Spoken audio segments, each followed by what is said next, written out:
Moi, je On est bon. pense que, voilà, quand on était avec la dame là, on a dit c'est un débat classique en principe. Oui.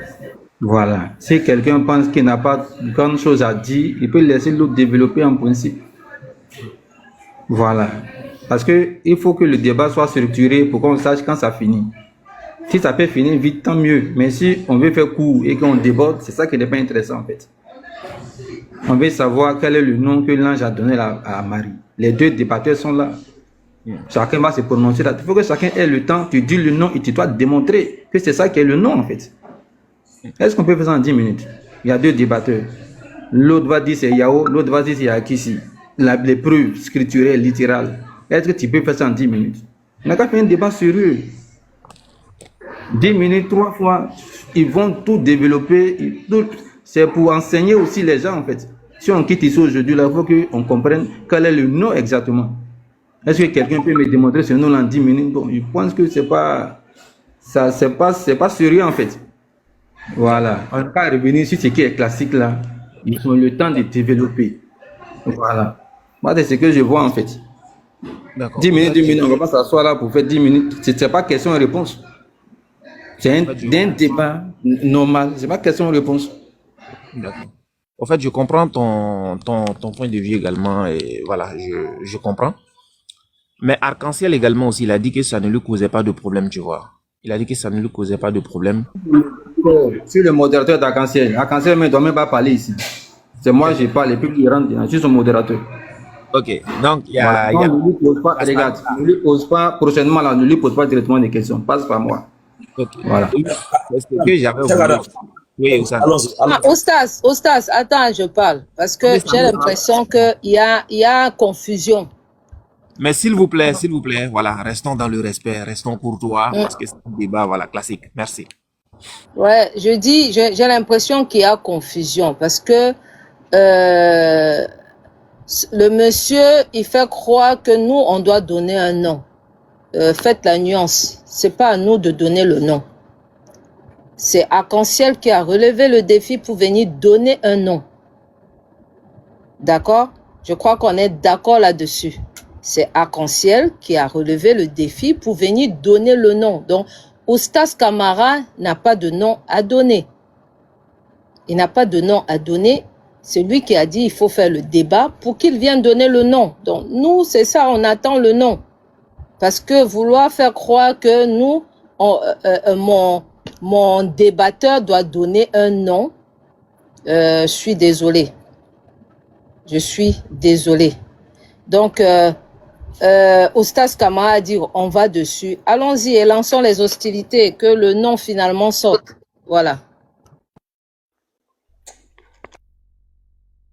Ok. Cheikh permet. Oui, Arc-en-Ciel, attendez, s'il Arc-en-Ciel, vous 2 plaît. minutes. Cheikh Attendez, s'il vous Adam, plaît. tu permets? Oui, attends un instant, s'il te plaît. Merci beaucoup à Samira et merci beaucoup à Setso. Merci également à Oustas Kamara et puis à Arc-en-Ciel. Voilà. Donc, Oustas Kamara et Arc-en-Ciel, je m'adresse à vous deux. Donc, est-ce qu'on est bon? On va sur l'introduction. 5 minutes, 3 fois 10 minutes, Allons-y, et puis question-réponse. allons-y, Ok, allons-y. merci bien. Voilà. Donc, on est d'accord. Je me suis mis en grand pour le tapotage, hein, c'est tout, mais je vais quitter. On va mettre 7 sous en grand pour qu'il nous montre le chrono. Voilà, le chrono. Sinon, j'aurais voulu mettre les deux en grand. Je sais pas comment ça va se passer. Attends, je vais essayer quelque chose. Non, mais ça serait pas intéressant. Est-ce que ça, c'est bon? Est-ce que comme ça, c'est bon? Et puis maintenant, le chrono, attends.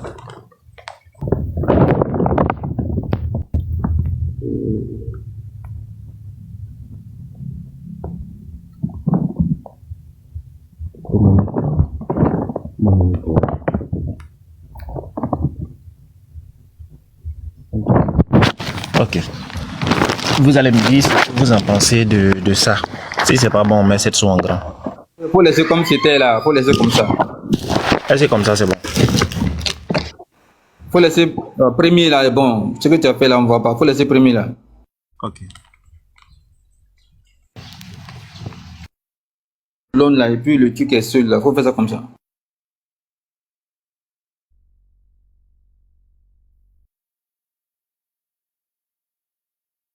Ça, c'est bon.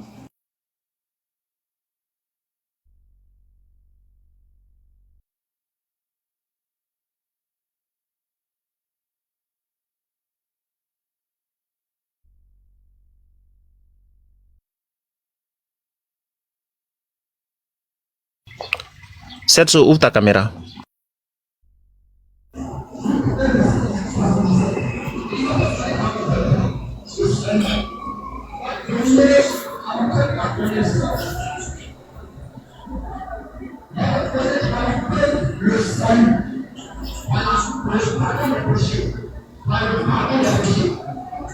Allô, est-ce qu'on m'entend?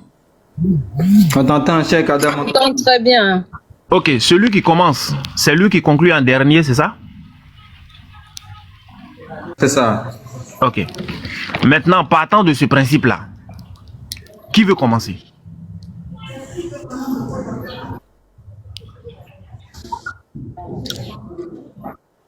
En fait, moi, je peux commencer, il n'y a pas de souci. D'accord. Pas de problème. Peut-être ça est déjà affiché. On va commencer. Qui veut commencer? Attends, juste savoir. C'est Oustaz Kamara qui commence? Oui, c'est cette soit affiché le temps. Comme il est il est venu avec moi, donc je pense que c'est Oustaz Kamara qui doit commencer. Et puis là, quand Samira va mettre le temps, moi aussi, je vais parler. Non, Setso, lui, peut mettre le temps de façon générale, il n'y a pas de problème. Maintenant, les choses... Chacun met son temps. Chaque modérateur met le temps. Moi, il met pas le temps. J'ai d'autres. Pas de souci, il n'y a pas de souci. N'en fais pas un problème. C'est bon, il faut lancer. Pour autre chose. À Cheikh, le téléphone, là, je dois utiliser ça pour faire autre chose aussi. D'accord, il n'y a Voilà, pas de souci. donc, merci. Il n'y a pas de souci. Mais Donc, si on va- toi, tu peux mettre le temps pour tout le monde, il n'y a pas de souci. Mais on a besoin encore du téléphone que j'ai ici, en fait. D'accord, donc on va faire ça comme ça. Et vous allez être les modérateurs pour assister au débat. C'est-à-dire quand Oustaz Kamara doit prendre la parole, ça sera à Setso de lui donner la parole. Quand Arc-en-Ciel devra prendre la parole, ça serait à Samira de lui donner la parole. Maintenant, moi, je vais intervenir lorsqu'il y a débordement. On est bon? Il y a un truc là, Cheikh, tu me permets, non? Voilà, souvent quand on est dans les lives, il y a des appels qui font que les débatteurs descendent. Donc, Arc-en-Ciel, j'espère que c'est bon, non? Si on t'appelle là, est-ce que ça va agir sur ta connexion? Ah, ok. En fait, celui qui a un problème avec sa connexion et tout, lorsque la personne descend, on bloque le temps. S'il remonte, on reprend. Ok, ça marche. Voilà, il faudrait qu'on soit vigilant, c'est tout. Ça marche. Ok. Donc, Oustaz Kamara, si tu es prêt, tu dis 5 minutes d'introduction. S'il vous plaît, n'oubliez pas de partager, de tapoter. N'oubliez pas. Et soutenez vos candidats également. Voilà. Merci beaucoup. Que le débat commence. الله فيك أعوذ بالله من الشيطان الرجيم بسم الله الرحمن الرحيم ثم والصلاة والسلام على رسول الله وعلى آله وأصحابه أجمعين فقال الله تعالى في القرآن الكريم بل نكذب بالحق على الباطل فيدمغه فإذا هو ضاحك وقل جاء الحق وضحك الباطل إن الباطل كان زهوقا ربي اشرح لي صدري ويسر لي أمري واحلل عقدة من لساني يفقهوا قولي. Assalamu alaikum wa rahmatullahi wa barakatuh. Bonjour à nos frères non musulmans. C'est très intéressant de voir enfin quelqu'un, en tout cas je dois saluer le courage d'Arc-en-Ciel parce que parmi tous les chrétiens sur TikTok, c'est lui seul qui a osé, voilà, même s'il ne peut rien faire, mais quand même on doit le féliciter d'avoir essayé. Et tu sais, lorsque tu as essayé puis tu as échoué, c'est pas mal aussi. Voilà. On tient à le remercier pour son courage. Et voilà.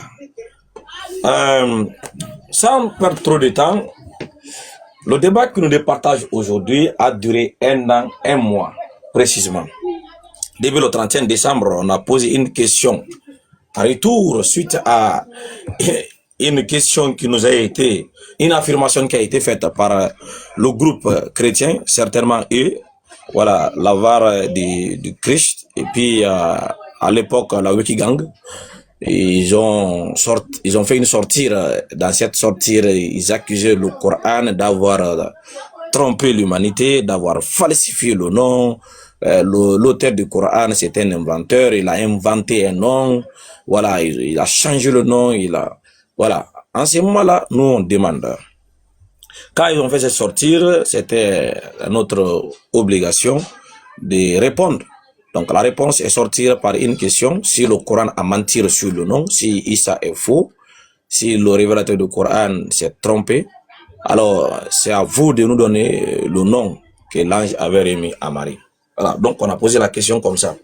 Donc nous voilà aujourd'hui, ça nous fait précisément 1 an, 1 mois, en posant cette question, c'est quoi alors le nom? Voilà, plusieurs questions ont essayé de répondre, mais aucun d'entre eux n'a eu la capacité de répondre.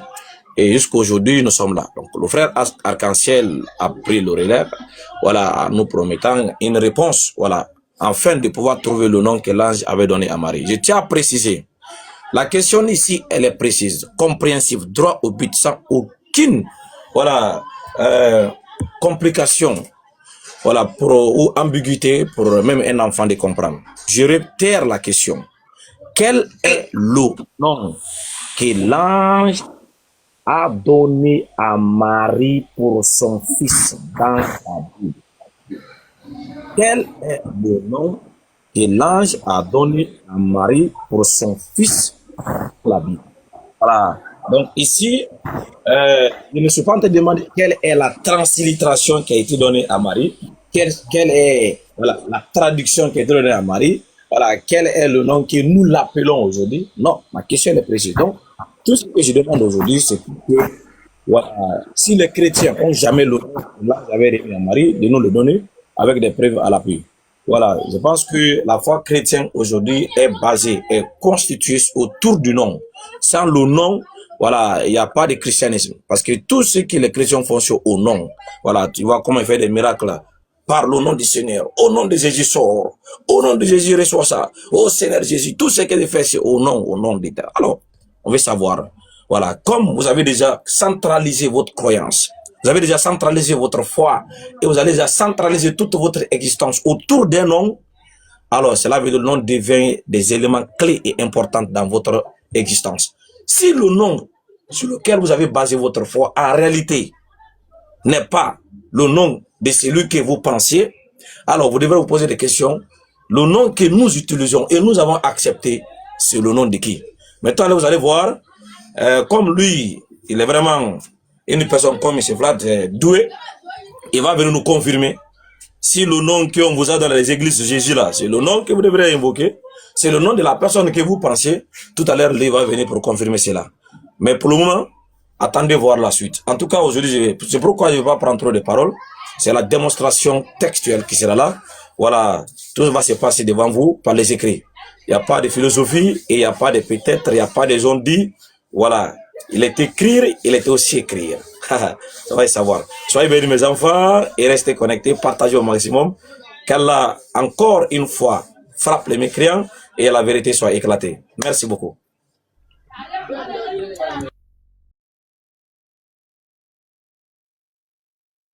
Ok, C'est c'est bon, hein, madame. c'est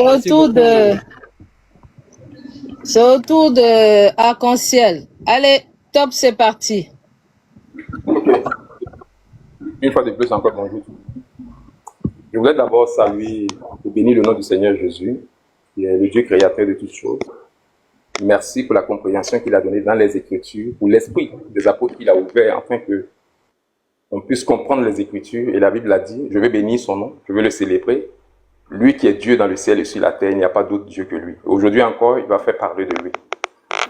Donc, pour revenir à la thématique, je voudrais d'abord, dès le départ, clarifier les choses. Il y a quelqu'un qui a dit sur ce panel ici que moi, je suis là pour répondre aux questions. Moi, je vais dire à cette personne, je ne suis pas là pour répondre aux questions. Hein. Je réponds aux questions, je pose aussi des questions. Parce qu'on est dans un débat. Si c'était pour que je vienne enseigner, je pense qu'on n'aurait même pas fait de panel. J'aurais ouvert mon live, il vient, mais on a parlé de débat. Donc dans un débat, je ne vais pas faire un débat dans le vide. Je vais être en train de discuter avec des gens où je pense qu'ils sont capables de comprendre. Parce que si on prend un élève de CP1 qu'on envoie à la classe de CM2, et puis, ou bien on l'envoie en terminale pour l'enseigner, vous voyez qu'il y a un problème. Donc, il y a des bases qui doivent être posées pour la compréhension. Dès le départ, il y a des bases qui doivent être posées. Et vous devez savoir que la translittération, la transcription, la traduction sont trois choses qui sont liées. La preuve en est que si on prend l'arabe, on prend l'hébreu, on prend l'araméen, on prend le syriaque, toutes ces langues-là, qu'on appelle les langues sémitiques, ont des liens. C'est pour cela qu'on en est arrivé là. Et donc, vouloir parler du nom de Jésus et ne pas rentrer dans ce qui fait la connexion entre ces différentes langues, qui est en train de tirer une balle dans le pied. En réalité, la question ne devait même pas être posée, parce que la question, lorsqu'elle est posée, elle démontre de la méconnaissance de cette personne sur les thèmes qui sont simples comme la translittération. C'est-à-dire que cette personne, elle ne sait pas ce que c'est que la translittération, elle ne sait pas non plus ce que c'est que la transcription, et elle ne sait pas non plus ce que c'est que la traduction. Vous voyez, ces trois thèmes qui se ressemblent, mais qui ne veulent pas dire la même chose. Mais le Coran utilise la translittération, elle utilise la transcription. Tous les grands savants de l'islam utilisent ça. Les grands savants chrétiens utilisent ça. Pour comprendre, parce qu'il y a une histoire. Ils ont une histoire commune. Et moi, je voudrais que mon débatteur, lorsqu'il va parler, il puisse nous dire pourquoi il est possible aujourd'hui de translittérer, parce que c'est ce qui s'est fait. Quand on va rentrer dans le vif du sujet, je vais démontrer que le nom de Jésus, c'est Yeshua, je vais démontrer ça. D'où est parti cela? Parce que on peut venir aujourd'hui et puis écouter quelqu'un parce qu'il a envie de parler, parce que tout le monde sur TikTok aujourd'hui se fait docteur. Hein. Je vois des gens qui sont docteurs de ce qu'ils n'ont même pas étudié. Donc quand tu vas venir, parce que la base de la traduction, comme je l'ai dit, il faut connaître la translittération, il faut connaître la traduction, il faut connaître la transcription. Et toutes ces trois langues-là se rejoignent quelque part. Maintenant, pour le débat, moi, je suis libre d'aller dans le sens que je veux. Parce que lui, il va me dire le nom. Parce que s'il pose la question pendant un an, sûrement qu'il a le nom. Peut-être que le Coran l'a dit, c'est Issa ou bien tant de trucs. Eux aussi vont démontrer à leur manière. Parce que nous sommes dans un débat, nous ne sommes pas dans un enseignement. Donc lui, également, à mon tour, je vais lui poser des questions. Pour être sûr qu'il comprend bien, soit son Coran, qu'il comprend bien ce que la Bible dit, qu'il comprend au moins ce que c'est que la translittération, ce que c'est que la transcription, pourquoi on traduit peut-être Yeshua, Jésus, tout ça, il faut qu'il réponde aussi. Maintenant, s'il ne peut pas répondre, moi, maintenant, je peux me faire l'effort de répondre à ça. Donc, au final, je ne suis pas venu simplement pour répondre aux questions des gens. Je suis là aussi pour poser des questions. Parce que, comme je l'ai dit, la question, lorsqu'elle est posée, quel est le nom de Jésus dans la Bible? Ça fait preuve, c'est la preuve que la personne qui a posé la question, elle méconnaît tout ce qui est transcription, tout ce qui est translittération et tout ce qui est traduction. La personne ne la connaît pas. Donc moi, je vais me mettre au défi de me montrer aussi qu'il connaît cela, parce que je ne vais pas enseigner quelqu'un qui n'a pas les bases de ce qu'il prétend avoir. J'en ai fini mon introduction. Que le Seigneur Jésus soit béni et que son nom soit encore sanctifié et rehaussé sur ce panel. Amen. Ok. Merci déjà aux deux intervenants. Voilà, merci à Oustaz Kamara et merci également aussi à Arc-en-Ciel. En tout cas, le débat, ça va se savoir. Parce que de toute façon, ça commence là, ça commence très bien. Donc actuellement, ils ont fait 5 minutes d'introduction. On va passer maintenant au développement. N'oubliez pas de partager, comme je l'ai dit. N'oubliez pas de tapoter. Si tu as ton frère qui dort là, faut le réveiller puis tu vas l'envoyer le live. Il va venir suivre. Donc, cette chose, je vais te mettre en grand. Et puis, on va commencer maintenant le développement. Merci à tous. Comme Oustaz Kamara, c'est bon, je peux lancer? Oui, il n'y a pas de problème. En tout cas, je vais prendre juste 10 minutes. Voilà. Et à la fin, je lance le missile. Merci beaucoup. Vous avez entendu dans l'introduction, le frère n'a pas donné le nom. J'ai dit, vous allez comprendre quelque chose. Ça, c'est un problème sur les têtes des chrétiens. C'est un problème. Ils ont déclenché un problème qu'ils ne veulent pas gérer. C'est pourquoi la parole là, oui, on doit parler. Mais il faut réfléchir avant de parler. Imaginons donc vos dirigeants là, comme les Yeshua, les pasteurs, ils n'avaient pas déclenché ce problème. Hein? Ils n'avaient pas fait la sortir et poser. Parce que nous, on n'est jamais rentré dans cette histoire de noms, dans nos débats. On va regarder nos anciennes vidéos. Jamais on ne parlait pas de noms. Cela n'était même pas dans nos pensées. Mais tellement que vous êtes envie de dénigrer tout ce que vous venez en tête là. Si seulement c'est pour dénigrer l'islam, là vous êtes dedans. C'est comme ça, votre bouche vous a conduit vers ces problèmes aujourd'hui. Et aujourd'hui, vous êtes dans les difficultés. Et c'est la personne et rien ne va vous sauver. Voilà. Le christianisme est construit autour du nom. Marc chapitre 16, le verset 17. Voici les miracles qui accompagneront ceux qui auront cru à mon nom. Vous chercherez les démons. À mon nom, vous guérissez les malades. À mon nom, vous parlez une nouvelle langue. À mon nom ceci. Jean chapitre 3, le verset 17 à 18. Ceux qui auront péri parce qu'ils n'ont pas cru au nom des fils de Dieu, ils s'appellent comment? Quel est son nom? Dans le livre de Actes chapitre 4, le verset 12, le nom qui a été donné pour que les hommes soient sauvés là, c'est quel nom? Dans Philippiens 2, le verset 9 à 10, Dieu lui a souverainement élevé. Il a donné un nom au-dessus de tout nom. Quel est ce nom? Dans Marc chapitre 13, le verset 6, plusieurs viendront à mon nom. C'est quoi le nom? Luc chapitre 21, le verset 17, vous allez subir toutes ces choses à cause de mon nom. Quel est ce nom? Alors, ici, je ne vais pas trop parler. Pourquoi? Parce qu'il y a quelqu'un qui a déjà le nom avec lui. Donc, il n'y a même pas besoin de faire 10 minutes, comme j'avais dit. C'est de donner le nom seulement. Il s'appelle, le nom que l'ange a donné à Marie, c'est ... Avec des preuves à l'appui. C'est fini. Voilà. Venez prendre 10 minutes pour venir donner un nom. Voilà, je pense que, mais pour, voilà, ne pas gaspiller la connexion des gens. Voilà, parce que moi, j'avais promis les premiers 5 minutes, mais les gens m'ont supplié d'augmenter un peu le temps. Sinon, voilà, j'allais faire dans l'introduction. Mais à cause de cela, on a donné 15 minutes. Voilà.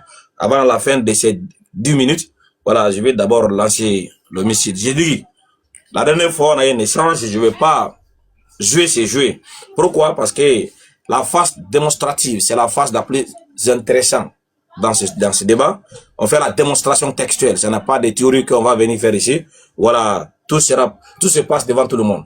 C'est comme ça, voilà, dans mes 4 minutes qui restent, je demande à chaque dame de me mettre en grand parce que j'ai besoin d'activer ma caméra et afficher le tableau magique. Voilà. C'est pas des paroles ici, on va passer notre temps. Tout se passe aujourd'hui ici. Vous avez constaté que cette histoire de nom est intéressante. Je change la face de la caméra. Voilà. Ok. Au cours des débats que j'ai eu à faire avec des parents chrétiens durant tout ce temps, ils m'ont fait comprendre que il y a un monsieur qui s'appelle Yeshua, mais comme moi, aucun d'entre eux n'a pu prouver, ce n'est que des suppositions. Monsieur Arc-en-Ciel va le faire aujourd'hui. Voilà, je tiens à rappeler déjà, les gens vous avaient dit que non, le nom c'est Yeshua, le nom c'est Yeshua. Aujourd'hui, on va vous présenter, voilà, quelque chose d'autre. Peut-être vous avez déjà vu ça. Mais comme peut-être certains d'entre vous ne fréquentez pas nos lives, aujourd'hui vous allez voir ça en phase. Le pasteur Jésus Sauve, il est l'un des victimes de ce tableau. DGM aussi est victime de ce tableau. Parce que le tableau là, c'est la bête noire des gens qui disent que c'est Yeshua. Voilà. Ici aujourd'hui, je vais vous faire écrire le nom de 2 personnages déjà que vous êtes déjà familiarisés. Josué. Josué, c'est un personnage biblique. Son nom se trouve dans l'Ancien et le Nouveau Testament. Le nom de la personne qu'on cherche son origine là, en réalité là, d'où vient ce nom, pour que vous les chrétiens, vous allez vous assurer sur l'appellation que vous utilisez aujourd'hui dans vos adorations, est-ce que le nom là est connecté à une personne ou bien le nom là est sorti de nulle part. Arc-en-Ciel va nous faire la démonstration aujourd'hui. Comment il peut connecter le nom là à une personne qui a existé en travers les textes, voilà, et les preuves. Le nom de la personne ici, c'est Jésus. Voilà, Jésus. Ça, c'est le nom que vous invoquez. Tous les chrétiens dans le monde, voilà le nom que vous invoquez. Aucun chrétien n'adore ce nom. Aucun chrétien ne prie au nom de Josué. Aucun chrétien ne va se tromper. Il dit, oh Seigneur Josué, oh Seigneur Josué, oh, au nom de Josué sort. Jamais il ne le fera pas. Parce que dans leur tête, le gars là n'a pas digne de leur adoration. Donc ils ne vont pas invoquer Josué. Vous allez invoquer Jésus. Donc le nom de votre Dieu c'est Jésus. Donc vous allez nous prouver l'origine. Voilà. Josué, c'est un personnage biblique. Donc, nous avons trouvé cette correspondance française qui a été inventée, fabriquée par des traducteurs français, Josué. Mais ils nous ont dit que ce personnage est un personnage historique. Donc, son histoire commence dans l'Ancien Testament. La première fois, on voit l'apparition de nom Josué, c'est dans le livre des Nombres, chapitre 13, le verset 16. L'appellation a été donnée par Moïse, et cette forme avait eu la forme longue, qui est Yehoshua. On va l'écrire ici en hébreu. Yehoshua. Yehoshua. Pardon, Yehoshua.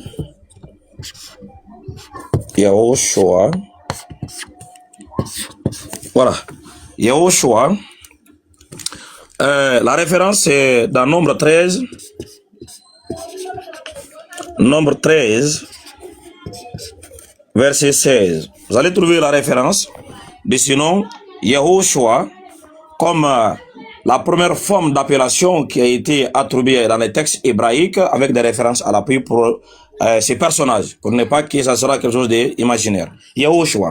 Ce nom-là a pris une forme diminutive après la déportation de Babylone par Nabuchodonosor. Dans le livre de Esdras, Néhémie, Samuel et Chroniques, on trouve la forme diminutive de ce nom, Yeshua. Yeshua. Yeshua.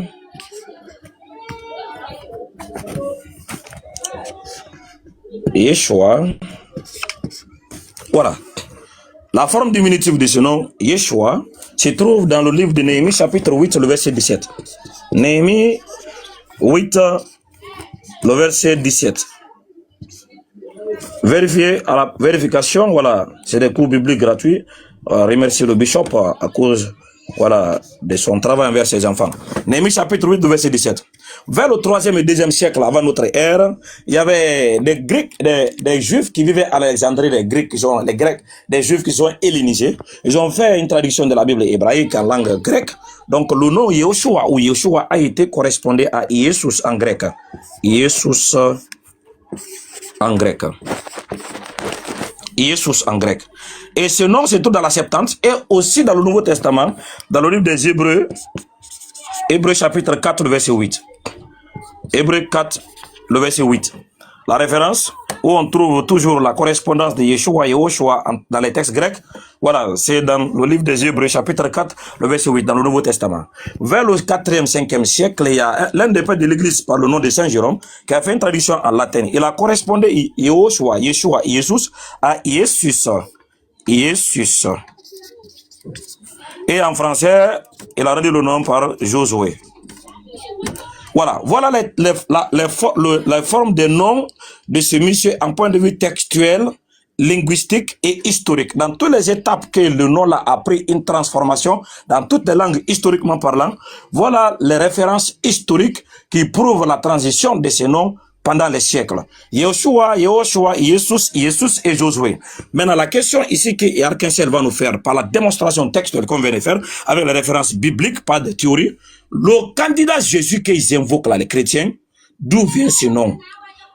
Quelle est l'origine de ce nom? Et ensuite, si Arc-en-Ciel arrive à nous donner le nom que l'ange a donné à Marie, et donne la référence, et la preuve où a-t-il tiré cela? S'il ne trouve pas, en réalité là-haut, le nom qu'il va choisir, il ne faut pas que ça soit l'un des noms de mon candidat qui est là, qui est Josué. Sur ce, je pense que déjà, le tableau est prêt, mais j'ai mis en garde Arc-en-Ciel de ne pas toucher l'un des noms de mon candidat qui est là, Josué. Parce que Josué n'est pas Jésus et vous n'adorez pas Jésus. Et vous n'adorez pas Josué, vous adorez Josué. Voilà, merci beaucoup.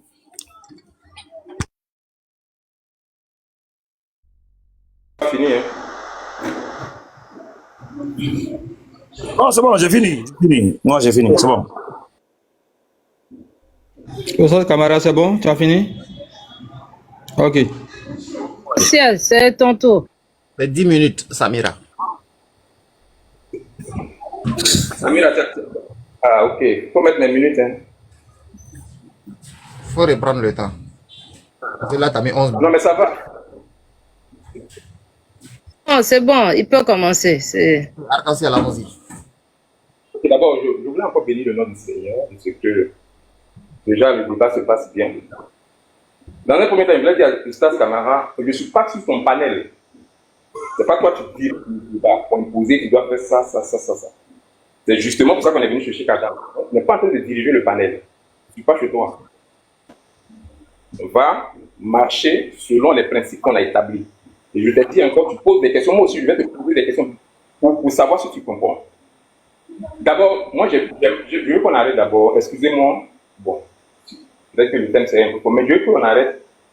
Bon, je ne vais pas dire ce mot-là, mais ce qu'on ne croit pas en ça, là, ce n'est pas la peine de citer. Parce que tu étais en train de citer la Bible tout à l'heure. Tu te demandes si que Jésus est le Fils de Dieu. Avec c'est écrit dans la Bible. Jean 3,16, car Dieu a tant aimé le monde, il a donné son Fils. Tu ne crois pas en ça.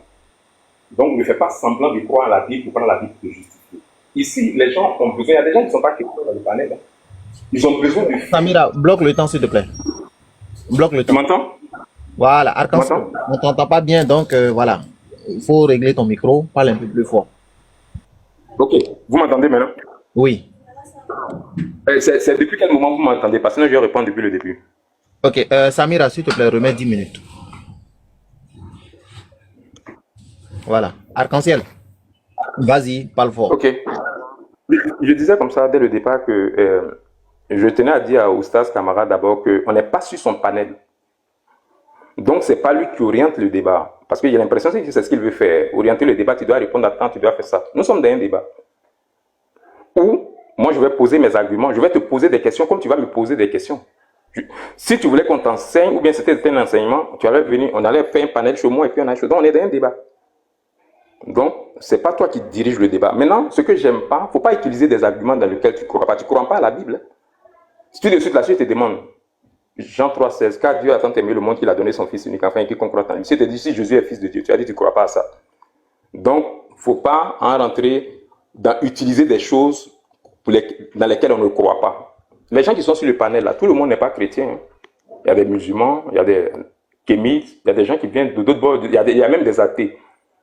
Ce dont les gens ont besoin, c'est des preuves factuelles, qui sortent même, c'est-à-dire que de nos réalités religieuses, des preuves factuelles. Et tu as fait quelque chose de très intéressant tout à l'heure, parce que quand tu as parlé, au début quand tu as parlé, tu as dit non, on ne va pas toucher à la translittération. Mais je suis surpris de constater que toi-même tu fais de la translittération quand tu parles de Joshua, Jésus, comment le nom a évolué. C'est justement ce que tu es en train de faire, c'est ce qu'on appelle la translittération. Mais le problème, c'est que tu fais quelque chose que tu ignores. Sinon, si tu connaissais le sens de la translittération que tu es en train de faire, il n'y a même pas de débat. Donc, tu es en train de faire quelque chose que tu ignores. Et je t'ai dit dès le départ que ce débat-là, quand ça a commencé, on ne peut pas faire ça sans la translittération, sans la transcription et sans l'interprétation. Ce n'est pas possible. Parce que tous les savants musulmans, même en faisant le Coran, c'est ce qu'ils ont utilisé. Tous les savants chrétiens, même en écrivant la Bible, c'est ce qu'ils ont utilisé. Personne ne peut se défaire de ça. Maintenant, le problème, il faut que tu saches, quand on parle de translittération, c'est de quoi on est en train de parler. Parce qu'il est facile de lire un PDF et puis d'agencer les mots et puis de tirer une conclusion fausse sans comprendre le sens de ce qui est dedans. Tu vois, donc, je vais donner l'exemple à des musiciens sur la place, ils vont comprendre. Par exemple, je dis à quelqu'un, joue-moi ce son-là en Do. Ou bien, joue-moi en La. Le même son, on peut le jouer en Do, on peut le jouer en La, on peut le jouer en Si, on peut le jouer pour un musicien qui me comprend. C'est à ça que ressemble la translittération. Je ne vais pas rentrer dans les détails parce que tu vas me définir. Parce que tu es en train de parler de translittération après. Quand tu vas prendre la parole, je veux que tu me dises, la translittération c'est quoi? La transcription c'est quoi? Et quelle est la différence? Parce que tu n'arrives pas à faire la différence. Donc, tu es dans un débat avec toi-même. Et ça fait que, moi, je dirais, excusez-moi, mais il faut une délivrance. Il faut de la délivrance. Parce que quelqu'un qui a un peu de connaissance, il va savoir que tu as un problème. Bon, on ne va pas parler de ça parce que faut pas qu'on rentre dans les choses où on dit non, non, c'est pas des injures. Mais je voulais quand même t'orienter pour que tu vois bien. Donc, tu es en train de faire de la translittération, mais tu ne sais pas ce que c'est. Moi, je veux vraiment que tu me définisses la translittération, c'est quoi? Et pourquoi il est possible de faire la translittération? Parce que le problème, c'est ça. Pourquoi il est possible? Et puis, tous les traducteurs font la translittération. Pourquoi? Est-ce que tu peux répondre à cette question? Mais c'est une question rhétorique. Il y a d'autres questions qui t'attendent. Je vais répondre à cette question pour toi. Parce que moi, mon but là, ce n'est pas de mettre quelqu'un dans la honte ou bien quoi que ce soit. Mon but, c'est que tu comprennes et puis tu sortes du truc dans lequel tu t'es mis. Parce que tu t'es muselé dans quelque chose qui ne va pas t'aider. Hein. Tu peux rester musulman, mais ça ne va pas t'aider. Donc, pourquoi la translittération peut exister? Pourquoi? Pourquoi aujourd'hui la Bible peut prendre... Parce que la translittération, ça va jusqu'à dans l'arabe. Vous avez dit de ne pas toucher au Coran. On ne peut pas parler de la Bible sans parler du Coran. Parce que la translittération se fait à tous les niveaux. Et puis toutes ces langues-là, c'est des langues sémitiques. Donc il y a une concordance entre eux. D'où vient cette concordance dans les Écritures? Pourquoi il y a une concordance entre eux? C'est ce que le spectateur qui est là doit comprendre. Pourquoi on peut passer de l'arabe au l'hébreu, on peut passer de l'hébreu au français? Pourquoi c'est possible? Pourquoi il peut dire que le nom de Dieu, c'est Yeshua?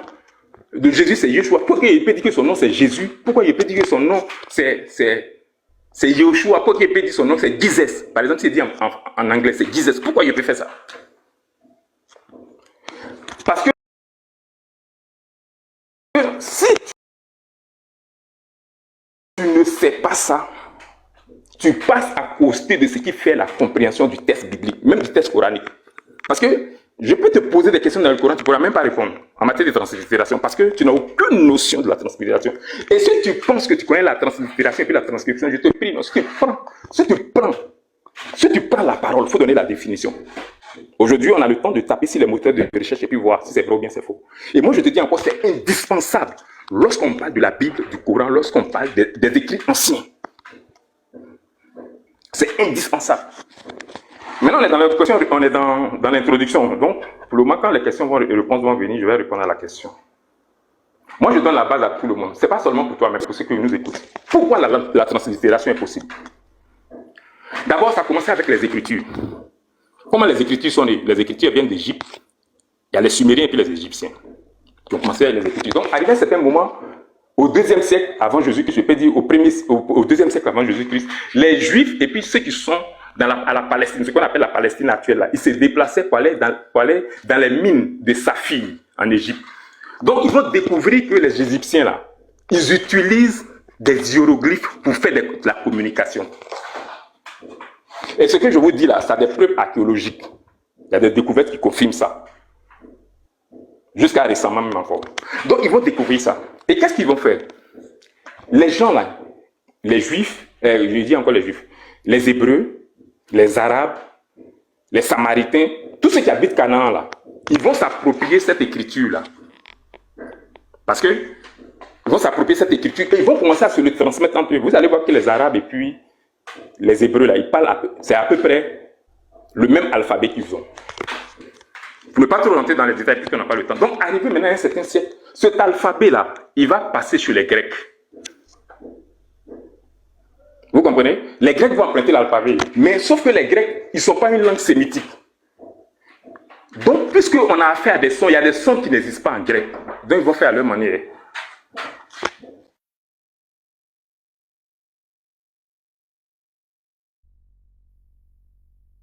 Bloquez le temps, s'il vous plaît.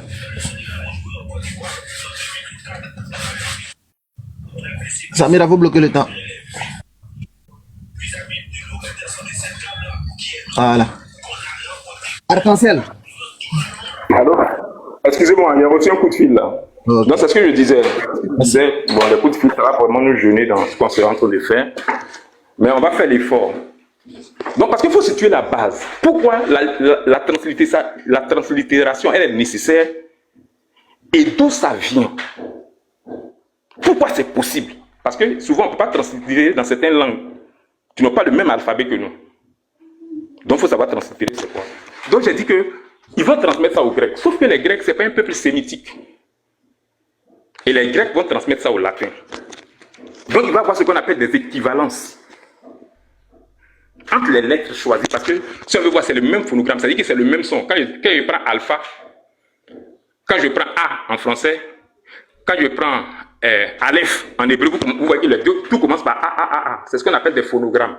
Donc, ils ont ce lien commun là entre eux. Ils ont ce lien commun entre eux. Ce qui fait que je peux prendre un mot en hébreu et puis le transcrire, ou bien le transcrire en arabe, ou bien le translittérer en arabe, parce que entre les lettres, il y a des correspondances. Donc, c'est ce qui rend la translittération possible. Et ça va passer au grec. Donc, vous allez voir qu'on va arriver. Je vais vous démontrer, c'est-à-dire que ça n'a même pas, la question même, c'est-à-dire pour quelqu'un qui a étudié un peu, la question ne se pose même pas. C'est comme quand tu joues la chanson en do, et puis tu te dis, donne-moi le chant original. Il te dit non, le chant original, la personne elle a chanté en fa. Tu dis non, donne-moi le chant original. Alors que le chant peut se jouer en do, ça peut se jouer en fa. Mais si toi tu n'es pas musicien, tu ne peux pas comprendre ça. Donc, il y a une correspondance entre les lettres. Vous comprenez? Donc moi je veux que, parce que, il a dit on ne parle pas de translittération, mais il a fait de la translittération. Pour ne pas qu'il nage dans quelque chose qui est faux, où il ne se retrouve pas. Parce que moi je pense qu'il est très confus dans ce qu'il dit. Qui nous donne le sens. Il a le temps de chercher, il y a encore une minute, tu peux taper sur Google.